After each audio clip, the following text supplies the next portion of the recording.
10 ans plus tard, bien des choses avaient changé dans la vie du mari. Après avoir chassé le fils de sa femme, il avait épousé une seconde femme, une femme plus jeune qui avait su le séduire par sa beauté et ses belles paroles.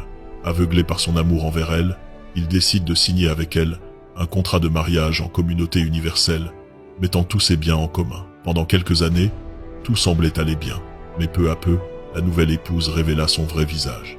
Elle commença à gaspiller l'argent, à prendre des décisions financières désastreuses, et finalement, elle le trahit de la manière la plus cruelle. Un jour, elle disparut avec un autre homme, emportant avec elle tout ce qu'elle pouvait.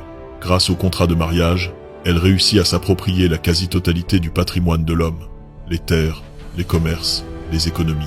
Le mari se retrouva ruiné, ne possédant plus qu'une seule vieille maison délabrée. Comble du malheur, son deuxième fils, celui qu'il avait tué avec la maman de l'orphelin, sombra dans la toxicomanie. Le père, riche, prospère et arrogant, se retrouvait seul, brisé, sans rien. C'est à ce moment-là que le fils aîné revint pour enfin revoir sa mère. Il tenait un enfant par la main et une femme l'accompagnait. Il salua sa mère qui l'accueillit avec une immense joie, puis elle lui demanda « Qui est cette femme et de qui est cet enfant ?» Il répondit « C'est mon épouse.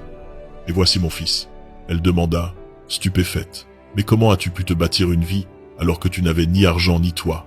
Il sourit et dit « En vérité, je ne sais pas trop comment la vie a tourné pour moi. J'étais perdu et seul, je ne savais pas où aller. Je dormais dans un refuge.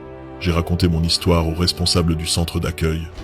Puis je lui ai demandé la permission d'y rester jusqu'à ce que je trouve un autre endroit. Il a accepté et me donnait à manger chaque jour. Je nettoyais les locaux et aidais à la cuisine.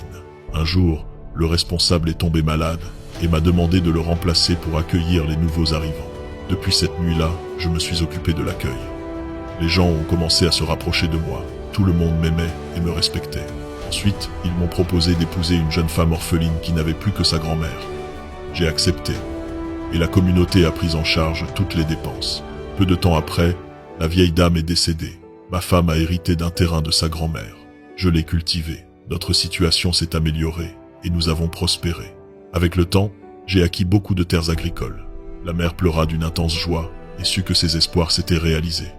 Quant au mari, caché dans un coin de la vieille maison, il observait la scène, rongé par le remords. Il n'arrivait pas à croire que cet orphelin qu'il avait chassé avec mépris revenait aujourd'hui en homme riche et digne, alors que lui-même avait tout perdu par cupidité et mauvais jugement.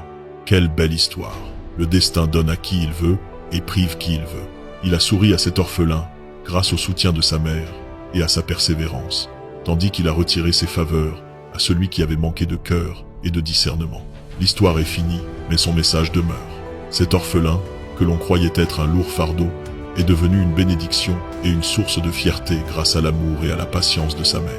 Tandis que celui qui possédait tout a fini par tout perdre à cause de son avarice et de ses mauvais choix. Alors, ne désespérez pas, quelle que soit la dureté des jours, car la vie, qui a fait sortir cet orphelin des larmes pour le conduire vers des horizons de dignité, est capable de vous ouvrir des portes que vous n'aviez même pas imaginées. Et sachez que l'espoir sincère, venant d'un cœur déterminé, peut changer votre destin à jamais. Mais rappelez-vous aussi que la cruauté et la cupidité finissent toujours par se retourner contre ceux qui les pratiquent.